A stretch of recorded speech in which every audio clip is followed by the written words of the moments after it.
സംഭവം എന്താ വെച്ചാൽ എൻ്റെ ലൈഫിൽ ഇന്ന് വരെ എന്നെ കണ്ടിട്ട് എന്നോളം പ്രായമുള്ളവരോ എന്നെക്കാൾ പ്രായമുള്ളവരോ ഒന്നും പേടിച്ചതായിട്ട് എൻ്റെ അറിവിൽ ഇതുവരെ ഇല്ല. എൻ്റെ അറിവിൽ ഇല്ല. ഒരു പെൺകുട്ടി, പേരൊന്നും ഞാൻ പറഞ്ഞില്ല, എന്നെ കണ്ടത് വല്ലാണ്ടങ്ങ് പേടിച്ചു.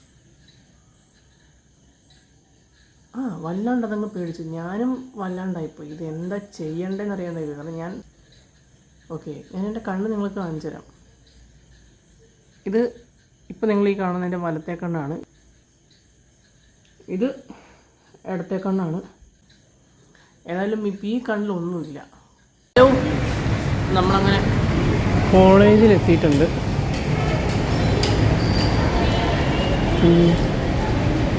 ഇവിടെ ഇതുണ്ടോ, ഞാനിത് ആരോ ഞങ്ങളുടെ ക്ലാസ് ഗ്രൂപ്പിൽ അയച്ചത് കണ്ടായിരുന്നു. കണ്ടോ, അവിടെ നിന്ന് ഇളകി ചാടിയതാണ്ടോ സിമെൻറ്റിൻ്റെ പൊടി നോക്കി. അയ്യോ ഇതാരോ റീൽ ഇങ്ങനെ ഞങ്ങളുടെ ഗ്രൂപ്പിലിട്ടോ ഞാൻ കണ്ടായിരുന്നു. അപ്പം ഇവിടെ ഒന്നു ഞാൻ നോക്കിയപ്പോൾ കാണുന്നുണ്ടോ മുകളിൽ എന്തോ എങ്ങനെ ചാടിയത് എനിക്കറിയില്ല. എങ്ങനെയോ മുകളിൽ നിന്ന് ചാടിയത് അത് എന്താല്ലേ. അതിനിപ്പോൾ ചേച്ചിമാരെല്ലാം ഒന്ന് ക്ലീൻ ചെയ്യുമായിരിക്കും.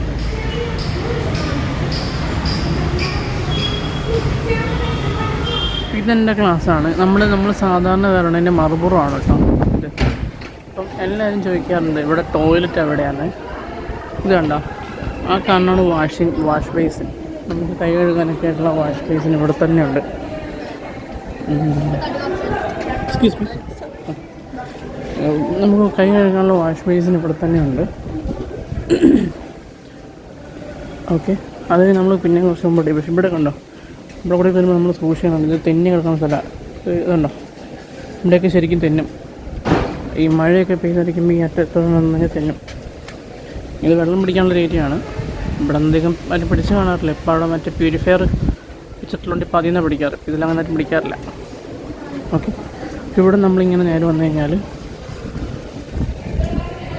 ഇത് ഫസ്റ്റ് ഇയർ ക്ലാസ്സാണ്. പിന്നെ ഈ കാണുന്നത് മലയാളത്തിൻ്റെ കോമൺ ക്ലാസ്സാണ്. അവിടെ നമ്മളിങ്ങനെ നേരെ വന്നു കഴിഞ്ഞാൽ ഇവിടെയുണ്ടൊരു വാഷ് ബേസിൻ. കണ്ടോ, ഇവിടെ ഒരു വാഷ് ബേസിനുണ്ട്. പിന്നെ ഇതാണ് ഞങ്ങളുടെ ബോയ്സ് ടോയ്ലറ്റ്.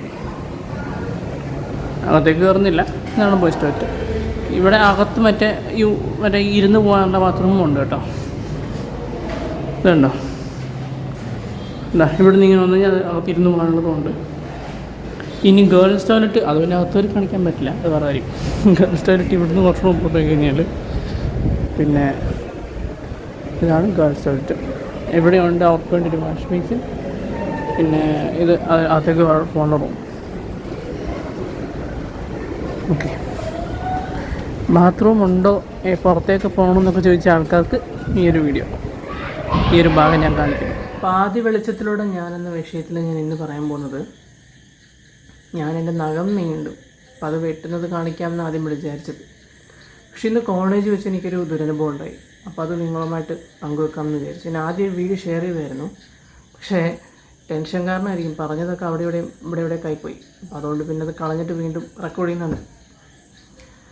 സംഭവം എന്താ വെച്ചാൽ എൻ്റെ ലൈഫിൽ ഇന്ന് വരെ എന്നെ കണ്ടിട്ട് എന്നോളം പ്രായമുള്ളവരോ എന്നെക്കാൾ പ്രായമുള്ളവരോ ഒന്നും പേടിച്ചതായിട്ട് എൻ്റെ അറിവിൽ ഇതുവരെ ഇല്ല. എൻ്റെ അറിവിൽ ഇല്ല.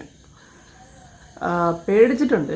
കുഞ്ഞി പിള്ളേർ എന്നെ കണ്ട് പേടിച്ചിട്ടുണ്ട്. പലപ്പോഴും പല വീടുകളിലും മറ്റും പോകുമ്പോൾ ഞാൻ കാണാറുണ്ട്. ഈ കുഞ്ഞി പിള്ളേരൊക്കെ എന്നെ കാണുമ്പോൾ പേടിച്ചു പോകാറുണ്ട്. പിന്നെ വ്യക്തിപരമായിട്ട് പറഞ്ഞാൽ എനിക്ക് പിള്ളേരെ ഹാൻഡിൽ അറിയത്തില്ല. അവരോട് എങ്ങനെ ഇടപെടണമെന്ന് അവരെ കളിപ്പിക്കണമെന്ന് എനിക്കറിയത്തില്ല. അതുകൊണ്ട് ഞാൻ ആ ഭാഗത്ത് സത്യം പറഞ്ഞാൽ നോക്കാറില്ല. അപ്പോൾ അതുകൊണ്ട് അതെനിക്കറിയില്ല. പക്ഷേ ഞാൻ ഇന്ന് എൻ്റെ ഫസ്റ്റ് ഇയർ ക്ലാസ്സിൽ ഞാനിങ്ങനെ പാസ്സായി പോയപ്പം ഒരു പെൺകുട്ടി, പേരൊന്നും ഞാൻ പറഞ്ഞില്ല, എന്നെ കണ്ടത് വല്ലാണ്ടങ്ങ് പേടിച്ചു. വല്ലാണ്ടതങ്ങ് പേടിച്ചു. ഞാനും വല്ലാണ്ടായിപ്പോയി. ഇത് എന്താ ചെയ്യേണ്ടതെന്ന് അറിയാണ്ടായി. കാരണം ഞാൻ പറഞ്ഞില്ല, എൻ്റെ ലൈഫിൽ എന്നെ സംബന്ധിച്ച് ഇതൊരു ഫസ്റ്റ് എക്സ്പീരിയൻസാണ്. എനിക്ക് ഇന്ന് വരെ ഇങ്ങനൊരു സംഭവം ഉണ്ടായിട്ടേ ഇല്ല. കുഞ്ഞു പിള്ളേരൊക്കെ പേടിച്ചിട്ടുണ്ട്. പക്ഷേ ഞാൻ പറഞ്ഞില്ലേ, ഇങ്ങനെയുള്ള ഇതാദ്യമായിട്ടാണ്. ഇത് എന്താ ചെയ്യണ്ടേ? ആരോടാ എന്താ പറയണ്ടേ ഒന്നും അറിയാത്തൊരവസ്ഥ. നമ്മൾ ടോട്ടലി ബ്ലാങ്കായി പോണ അവസ്ഥ, ഈ മൊത്തം ഇരുട്ടായി പോണ അവസ്ഥ. എനിക്കും വെപ്രാളായിപ്പോയി. ഞാൻ പറഞ്ഞു ഇങ്ങനെ പേടിക്കല്ലേ, ഞാനൊന്നും ചെയ്യില്ല, പേടിക്കണ്ട, ഞാനൊന്നും ചെയ്തിട്ടില്ല, ഞാനൊന്നും ചെയ്യില്ല എന്നൊക്കെ പറയുന്നുണ്ട്. അതിങ്ങനെ വല്ലാണ്ട് പാനിക്കായിപ്പോയി.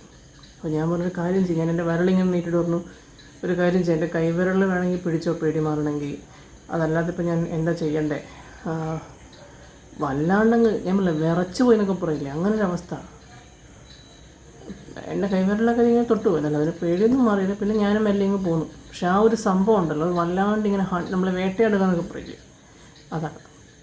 എനിക്കിതിന് സമാനമായ പല കാര്യങ്ങളും എൻ്റെ ലൈഫിലുണ്ടായിട്ടുണ്ട്. പേടിക്കലല്ല, പല ആൾക്കാരും കണ്ണിലേക്ക് ഇങ്ങനെ തുറച്ച് നോക്കിയിട്ടുണ്ട്. പിന്നെ കാഴ്ച ഇല്ലാത്തതിൻ്റെ പേരിൽ പല ആൾക്കാരും മാറ്റി നിർത്തിയിട്ടുണ്ട്, കണ്ണുപൊട്ടാന്ന് വിളിച്ചിട്ടുണ്ട്. അല്ലെങ്കിൽ അങ്ങനെ മോശം കമൻസൊക്കെ വന്നിട്ടുണ്ട്. അപ്പാപ്പൻ, കണ്ണ് പൊട്ടൻ, ഇടക്കാലത്ത് സ്പെക്സ് ഇടുമായിരുന്നു, അപ്പോൾ കണ്ണാടി, അങ്ങനെ പലതരം ബാഡ് കമൻസൊക്കെ വന്നിട്ടുണ്ട്. അതൊക്കെ ആ സമയങ്ങളിൽ തളർത്തിയിട്ടുണ്ടെങ്കിലും പിന്നെ ഓക്കെ ആയി. അങ്ങനെ പല പല പലതരം കമൻസ് കിട്ടും. ഇതാദ്യമായിട്ടാണ് ഒരാൾ എന്നെ കണ്ട് ഇങ്ങനെ പേടിച്ച് വല്ലാണ്ടാവണത്. ഓക്കെ, ഞാൻ എൻ്റെ കണ്ണ് നിങ്ങൾക്ക് കാണിച്ചു തരാം. ഇത് ഇപ്പോൾ നിങ്ങൾ ഈ കാണുന്ന എൻ്റെ വലത്തെ കണ്ണാണ്. ഇത് ഓപ്പറേഷൻ ചെയ്തിട്ടൊന്നുമില്ല. ഈ കണ്ണ് പിന്നെ എനിക്ക് 2.5 വയസ്സുള്ളപ്പോഴാണ് തോന്നുന്നു മധുര അഗ്രവാൾ ഹോസ്പിറ്റലിൽ വെച്ചൊന്ന് ട്രീറ്റ്മെൻറ്റ്, ഇതിൻ്റെ വെള്ളപ്പാട കുറച്ച് ചിരണ്ടി കളഞ്ഞ, അത്രേ ഉള്ളൂ. ഇത് ഇടത്തെ കണ്ണാണ്. ഇത് ഓപ്പറേഷൻ ചെയ്താണ്. കറക്റ്റ് വർഷം എനിക്ക് ഓർമ്മയില്ല,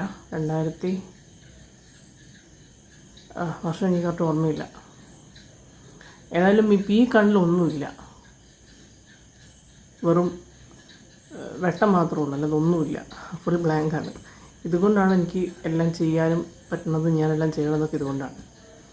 അപ്പോൾ ഇതുവരെ ആരും ഇങ്ങനെയൊരു സംഭവം ഉണ്ടായിട്ടില്ല. അപ്പോൾ അതിനെ വല്ലാണ്ടങ്ങ് പിടിച്ച് ഒലച്ച് കളഞ്ഞു. അതിൻ്റെ ഒരു ടെൻഷൻ ശരിക്കും എനിക്കുണ്ട്. അതുകൊണ്ടാണ് ഞാനിപ്പോൾ ഇങ്ങനെ ഇരിക്കുന്നത്. ഞാൻ പറഞ്ഞില്ല, ഞാൻ നേരത്തെ ഒരു വീഡിയോ എടുത്തിട്ട് മൊത്തം വിക്കി പോയി. പിന്നെ അത് ഞാൻ മൊത്തം കട്ട് ചെയ്തിട്ട് വീണ്ടും എടുക്കുമത്. അപ്പം സാരമില്ല, ഫസ്റ്റ് എക്സ്പീരിയൻസ് ആയതിൻ്റെ ഒരു ബുദ്ധിമുട്ടാണ്, കുറച്ച് നമ്മൾ ശരിയായിക്കോളും. ഞാൻ പിന്നെ എല്ലാം നിങ്ങളോട് പറയാറുണ്ടല്ലോ, എൻ്റെ ജീവിതം എന്താണോ അത് ജയ്ബിൽസ് ലൈറ്റിലൂടെ നിങ്ങളെല്ലാവരും കാണാറുമുണ്ട്.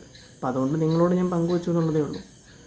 പലപ്പോഴും ഇതേപോലുള്ള ദുരനുഭവങ്ങളൊക്കെ ഉണ്ടായതെന്ന് ഞാൻ പറയാറില്ല. പിന്നെ ഞാൻ വിചാരിച്ചു, ഞാൻ എന്താണോ അത് നിങ്ങൾക്ക് മുമ്പിലേക്ക് എത്തുന്നുണ്ട്. അപ്പം അന്നേരം ഷൂട്ട് ചെയ്യാൻ വേണ്ടി ഷൂട്ട് ചെയ്ത് കാണിക്കും, അല്ലാത്ത പക്ഷേ ഞാൻ ഇങ്ങനെ പറയും, അത്രേ ഉള്ളൂ. പിന്നെ നമ്മുടെ സെഗ്മെൻറ്റിൽ പെടുന്നൊരു കാര്യം കൂടിയാണിത്. അപ്പോൾ ശരി, നമുക്ക് നാളെ കാണാം. ഇപ്പം ഇന്നത്തെ തന്നെ ഇങ്ങനെ നോക്കണ്ട, ഞാൻ പറഞ്ഞില്ല, ടെൻഷനായതിൻ്റെ ഒരു ആഫ്റ്റർ എഫക്റ്റ് ഉണ്ട്. 2 ദിവസം കഴിയുമ്പോൾ ശരിയാവും, അല്ലെങ്കിൽ നാളത്തേക്ക് ശരിയാവും, കിടന്നുറങ്ങി എണീറ്റുമ്പോഴത്തേക്ക്. ഓക്കെ, അപ്പം നമുക്ക് നാളെ ഉഷാറായിട്ട് കാണാം.